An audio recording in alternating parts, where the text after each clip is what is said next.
Hello, welcome to my YouTube channel Learn and Grow. Today we will study water resources chapter 2 class 8 geography. पहली video में हमने land resources के बारे में पढ़ा था। इस वीडियो में हम वाटर रिसोर्सेज, नेचुरल वेजिटेशन और वाइल्ड लाइफ रिसोर्सेज के बारे में पढ़ेंगे। वाटर एक बहुत ही ज़रूरी नेचुरल रिन्यूएबल रिसोर्स है। ये अर्थ के 3/4 जो पार्ट है अर्थ का कवर करता है अर्थ का वाटर, इसलिए इसको वाटर प्लैनेट कहा जाता है। ये वो ओशंस थे जहाँ पे 3.5 बिलियन ईयर्स पहले लाइफ शुरू हो गई थी। आज भी ओशंस 2/3 जो अर्थ की सरफेस है उसको कवर करते हैं और बहुत ज़्यादा प्लांट और एनिमल लाइफ को सपोर्ट करते हैं, बहुत ही ज़्यादा अमाउंट। मतलब the ocean water is however saline and not fit for human consumption. लेकिन ओशन वाटर हाँ बहुत मतलब सलाइन है, वो खारा पानी है और हमारे लिए हमारी कंजप्शन के लिए वो ठीक नहीं है।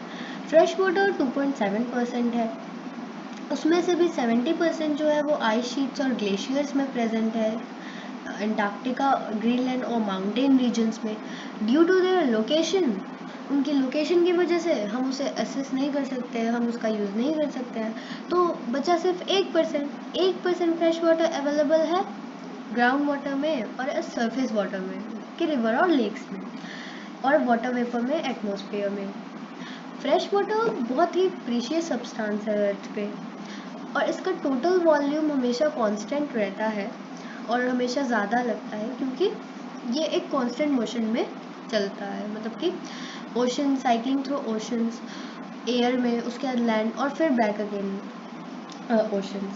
और इस प्रोसेस से इवापोरेशन, प्रेसिपिटेशन, ठीक है। और इसको आपने जानते ही है कि इसे वाटर साइकिल कहा जाता है, ठीक है। क्या आपको पता है कि 1975 में जो कंजप्शन था वाटर का ह्यूमन के लिए वो 3850 किलोमीटर पर ईयर था और वो बढ़ के 6000 हो गया 2000 में, ईयर 2000 में। क्या आपको पता है कि ड्रिपिंग टैप जो होती है वो 1200 लीटर्स वाटर का एक दिन में वेस्ट करती है। मतलब जो आपके पानी होती है, जो आपका टैप होता है जो टपकता रहता है एक दिन या जितना भी, उससे एक साल में 1200 लीटर पानी वेस्ट होता है। अच्छा, सॉल्ट वाटर है 98%, उसमें से फ्रेश वाटर है 2% और 2% में 87% आइस में है ये पूरा, और उसमें से ग्राउंड वाटर 12% है और रिवर और लेक्स 1% है, ठीक है। आगे बढ़ते हैं। ह्यूमन यूज़ करते हैं बहुत ह्यूज अमाउंट में वाटर को, सिर्फ ड्रिंकिंग या वॉशिंग के लिए ही नहीं, बहुत सारे प्रोसेसेस के लिए यूज़ करते हैं। जैसे कि एग्रीकल्चर में यूज़ करते हैं, इंडस्ट्रीज़ में यूज़ करते हैं, इलेक्ट्रिसिटी जनरेट करने के लिए यूज़ करते हैं, डैम्स बना के। ये दूसरे यूजेस हैं वाटर के। Increasing population demand population increase होने की वजह से फूड की डिमांड बढ़ रही है और फिर उससे कैश क्रॉप की डिमांड बढ़ रही है। Increasing urbanisation and rising standards of living, ये मेजर फैक्टर्स हैं जिनसे शॉर्टेज हो रही है फ्रेश वाटर सप्लाई की, इधर due to drying up water, सूखने की वजह से वाटर, या फिर वाटर पॉल्यूशन की वजह से, वाटर हम पोल्यूट कर देते हैं उसकी वजह से, तो इन दोनों ही कारणों की वजह से। Problem of water availability, there is scarcity of water in many regions of world, बहुत से पार्ट्स में वर्ल्ड के कमी है पानी की। जैसे कि अफ्रीका में ज़्यादातर, वेस्ट एशिया में, साउथ एशिया में, वेस्टर्न यूएसए में, नॉर्थ वेस्ट मैक्सिको में, साउथ अमेरिका के कुछ पार्ट्स में, और एंटायर ऑस्ट्रेलिया जो है वो फेस कर रहा है फ्रेश वाटर सप्लाई की शॉर्टेजेस। कंट्री जो कि क्लाइमेटिक जोन में लोकेटेड है वो सबसे ज़्यादा वो ससेप्टेबल है ड्रॉट से, वो फेस कर सकती है, वो अफेक्ट कर सकती है उन जगहों को ड्रॉट, और बहुत ज़्यादा वाटर स्कार्सिटी की प्रॉब्लम्स वो फेस करते हैं। दिस वाटर शॉर्टेज से एनुअल सीजनल या फिर एनुअल प्रेसिपिटेशन था, और स्कार्सिटी उस ओवर एक्सप्लॉयटेशन से और कंटेमिनेशन से वाटर रिसोर्सेज की होती है। Conservation of water resources, conservation, अगर क्लीन और educate water access to clean and educate water source बहुत बड़ी प्रॉब्लम है वर्ल्ड में आज। स्टेप्स लिए जा रहे हैं कंजर्व करने के लिए इस dwindling रिसोर्स। dwindling मतलब ऐसी रिसोर्स जो धीरे धीरे ख़त्म हो रही है, सिकुड़ती जा रही है, ग्रेजुअली पे वो ख़त्म हो रही है। Even though water is renewable resource, water एक रीन्यूएबल रिसोर्स है, तो भी उसकी हमें कमी दिख रही है। ये इसकी ओवर यूज़ की वजह से और पॉल्यूशन की वजह से हमारे लिए वो अनफिट होती जा रही है यूज़ करने के लिए। हम अनट्रीटेड या फिर पार्शियली ट्रीटेड सीवेज को सीधा नदी में डिस्चार्ज कर देते हैं, उसको डाल देते हैं। और एग्रीकल्चरल केमिकल्स होते हैं उसमें, इंडस्ट्रियल एफ्लुएंट्स इन वाटर बॉडीज जो है वो मेजर कंटेमिनेंट्स हैं। मतलब जो कंटेमिनेट गंदा करती है वो है एग्रीकल्चरल केमिकल्स और इंडस्ट्रियल एफ्लुएंट्स। वो पॉल्यूट करते हैं वाटर को नाइट्रेट से, मेटल से और पेस्टिसाइड से। आप घर पे पानी सेव कर सकते हैं इन प्रोसेसेस, मतलब ये सब करके, जैसे ब्रश करते वक्त टैप बंद कर देना, और शावर लेना तो मतलब 5 मिनट से ज़्यादा नहीं, कम ही।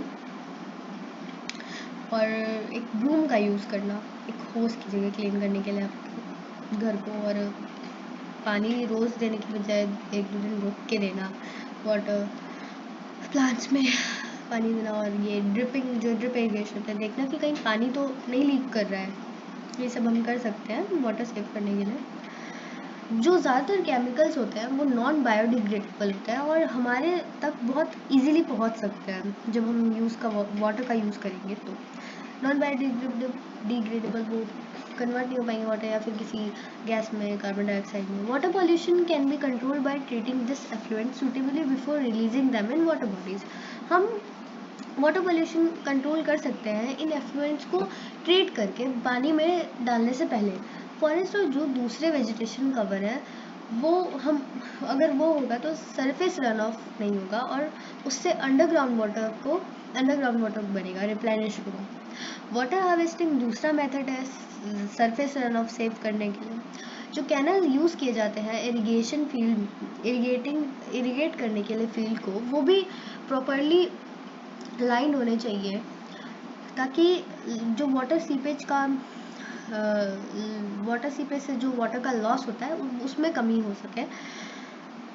वाटर सीपेज मतलब जैसे कई पाइप लगी है तो वहाँ पे पानी धीरे करके बह रहा है, कोई छेद है वहाँ पे, तो उससे पानी भी बर्बाद होता है। Checking water losses for seepage and evaporation. Dry regions में हाई रेट होता है इवोपरेशन का, तो यहाँ पे ड्रिप या फिर ट्रिकल इरिगेशन बहुत यूज़फुल होता है।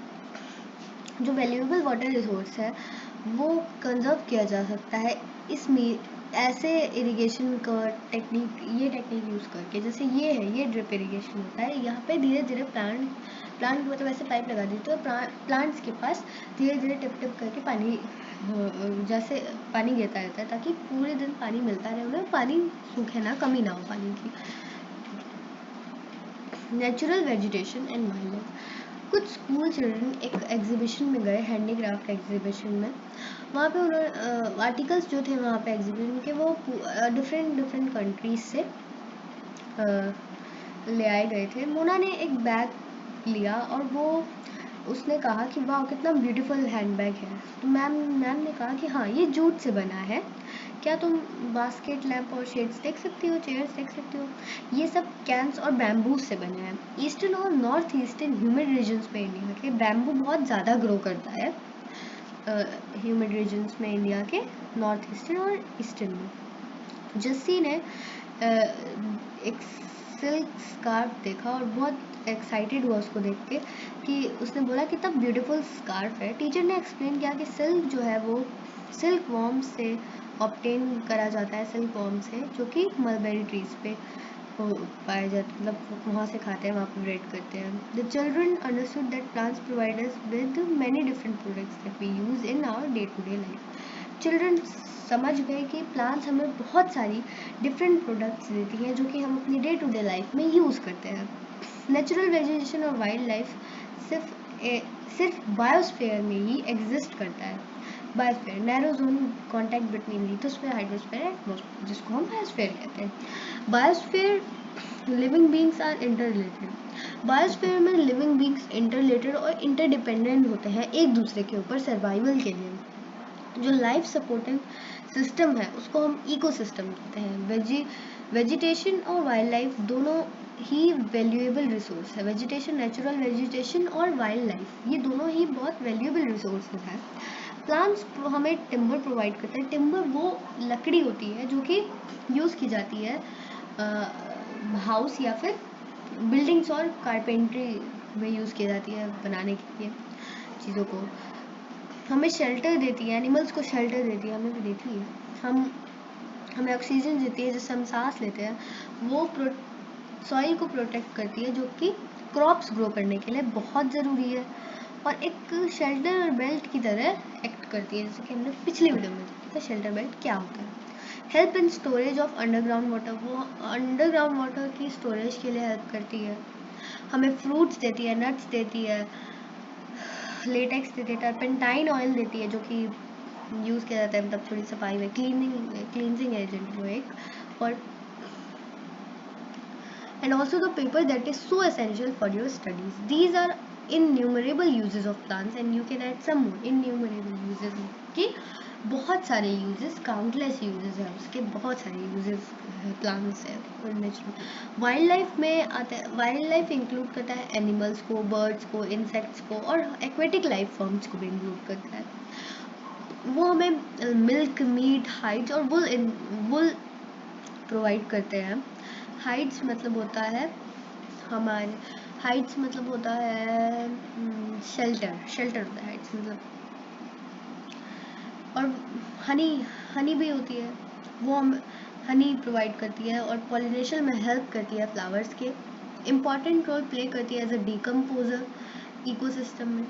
बर्ड्स जो है वो इंसेक्ट्स पे फीड करते हैं और एक डिकम्पोजर की तरह एक्ट करते हैं। वल्चर, उसकी एबिलिटी होती है कि वो डेड लाइफ स्टॉक पे अपने मतलब खाता है, वो डेड लाइफ स्टॉक मतलब कि मरे हुए एनिमल्स को खाता है, तो उसको वो एक स्केवेंजर होता है और उसको एक वाइटल क्लींजर की तरह कंसिडर किया जाता है, क्योंकि वो डेड उनको खा के और क्लीन कर रहा है, तो उसको हम एक बहुत ही ज़रूरी क्लींजर मानते हैं ऐसे वल्चर को।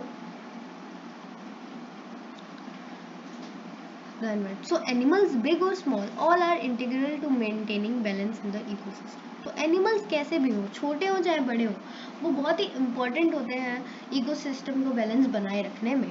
डिस्ट्रीब्यूशन ऑफ नेचुरल वेजिटेशन, जो ग्रोथ है वेजिटेशन का वो डिपेंड करता है कि टेम्परेचर और मॉइस्चर कैसा है उस जगह का।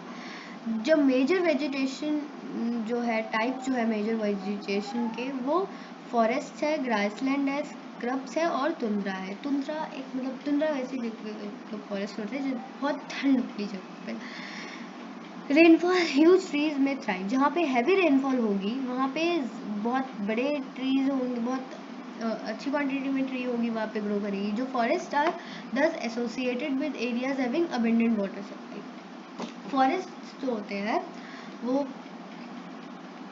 वहाँ पे बहुत ज़्यादा वाटर होता है, अबेंडेंट होता है वाटर, अबेंडेंस होता है वाटर का, मतलब अवेलेबल होता है, बहुत ज़्यादा वाटर अवेलेबल होता है क्योंकि वहाँ पे हैवी रेनफॉल होता है। जहाँ अमाउंट मॉइस्चर का ज़्यादा होगा वहाँ पे ट्रीज़ की डेंसिटी ज़्यादा होगी, और जहाँ कम होगा वहाँ पे डेंसिटी रिड्यूस होगी और स्टंटेड ट्रीज़ होंगे, ठीक है, मतलब घने नहीं होंगे और छोटे छोटे ट्रीज होंगे। और ये स्टंटेड ट्रीज कहाँ ग्रो करते हैं, जहाँ पे रेनफॉल मॉडरेट रेनफॉल होती है, जैसे ग्रास लैंड्स पे, वर्ल्ड की ग्रास लैंड पे। थॉर्नी स्क्रब्स और श्रब्स और स्क्रब्स ड्राई एरियाज में लो रेनफॉल की ग्रो करती हैं। उन एरियाज के जो ये स्क्रब्स या श्रब्स या फिर कोई प्लांट होता है उसकी डीप रूट्स होती हैं और लीव्स होती है वो थॉर्नी लीव्स होती है, कांटे होते हैं, कांटेदार लीव्स होती है, और सरफेस उनका वैक्सी सरफेस होता है जो कि मॉइस्चर का लॉस से बचाता है ट्रांसपिरेशन के थ्रू जो लॉस होता है मॉइस्चर का। तुंद्रा वेजिटेशन जो कि कोल्ड पोलर रीजन्स में होता है, वो मॉसेस और लाइकेंस को, वहाँ पे बहुत सारे मॉसेस और लाइकेंस होते हैं। बहुत सारे लोग जो कि वर्ल्ड में रह रहे हैं, there were 2 centuries back to feed the growing numbers.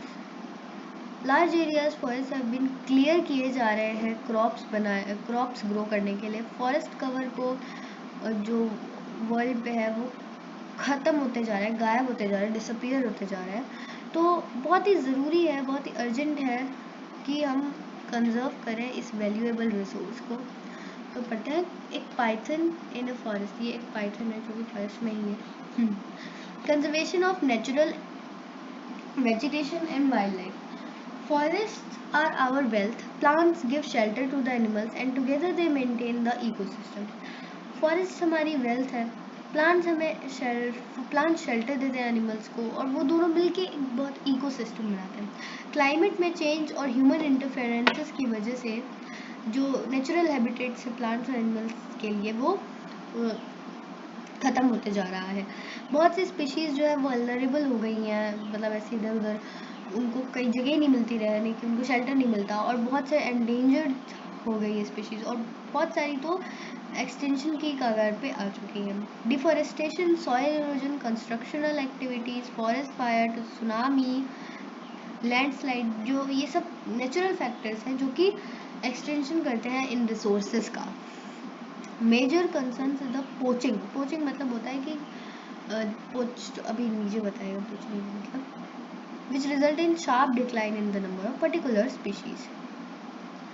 Animals पोच किए जाते हैं कलेक्शन के लिए, इलीगल ट्रेड के, मतलब इलीगल ट्रेड करते हैं वो, जैसे कि हाइड्स, स्किन्स, उनकी नेल, टीथ, हॉर्न्स के लिए, इन सब चीज़ों के लिए पोच किया जाता है एनिमल्स को, और उनकी फेदर्स के लिए। ये एनिमल्स जिनको पोच किया जाता है ये है tiger, lion, elephant, deer, black buck, crocodile, rhinoceros, snow, leopard, ostrich, peacock. ये है, ये कंजर्व किया जा सकता है, अवेयरनेस फैला के इन पोचिंग से बचा सकते हैं इन एनिमल्स को। नेशनल पार्क्स और wild life sanctuaries, biosphere reserves बनाए जा रहे हैं नेचुरल वेजिटेशन और वाइल्ड लाइफ को प्रोटेक्ट करने के लिए। कंजर्वेशन क्रीक का, लेक्स का और वेटलैंड्स का बहुत ज़रूरी है प्रीशियस रिसोर्स को डिप्लीशन से बचाने के लिए, डिप्लीशन मतलब उसको ख़त्म होने से बचाने के लिए। सब इसमें ख़त्म नहीं है, मतलब सब चीज़ों में ज़्यादातर।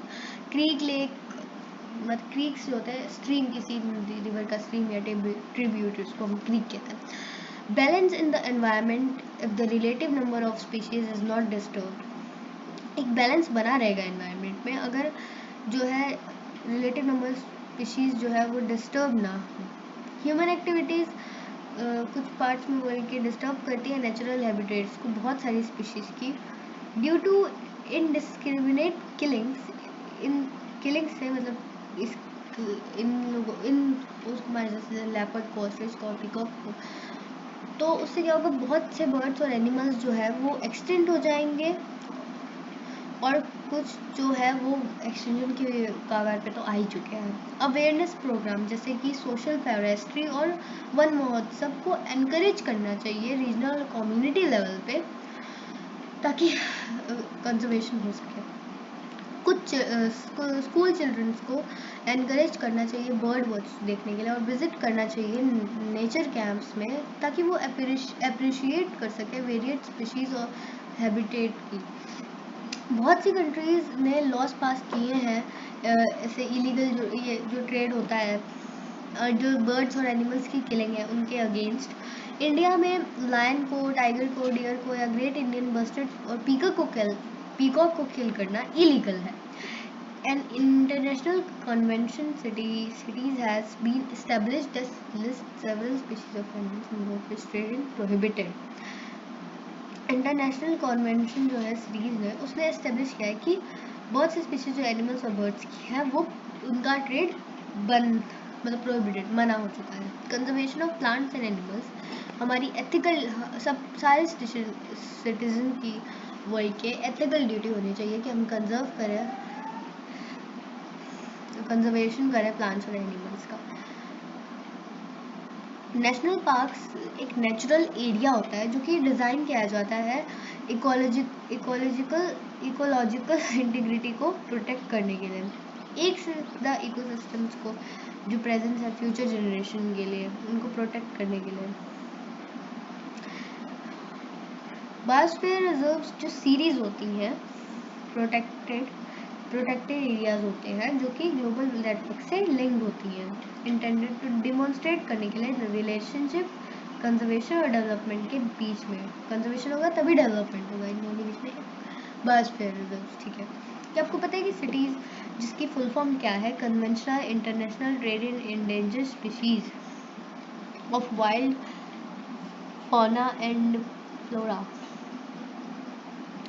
In international agreement between governments, ये इंश्योर करने के लिए कि इंटरनेशनल ट्रेड जो है स्पेसिमेन का वाइल्ड एनिमल्स के और प्लांट का वो थ्रेटन ना हो, उनका सर्वाइवल को नुकसान न पहुँचे, ऐसा वो हुआ इंश्योर किया गया, ऐसा एग्रीमेंट बना गया दोनों के बीच में, दोनों कंट्रीज़ के बीच में, बिटवीन गवर्नमेंट्स के बीच में। रफली 5000 स्पीशीज़ जो हैं एनिमल्स की 28,000 प्लांट्स की प्रोटेक्ट की जा चुकी हैं, बियर्स की, डॉल्फिन, कैक्टाई और कोरल रीफ की, ऑर्किड्स की, एलॉयस की, और ये सब कुछ एग्जाम्पल्स हैं जिनको प्रोटेक्ट किया गया है इन 28,000 स्पीशीज़ में और उसमें।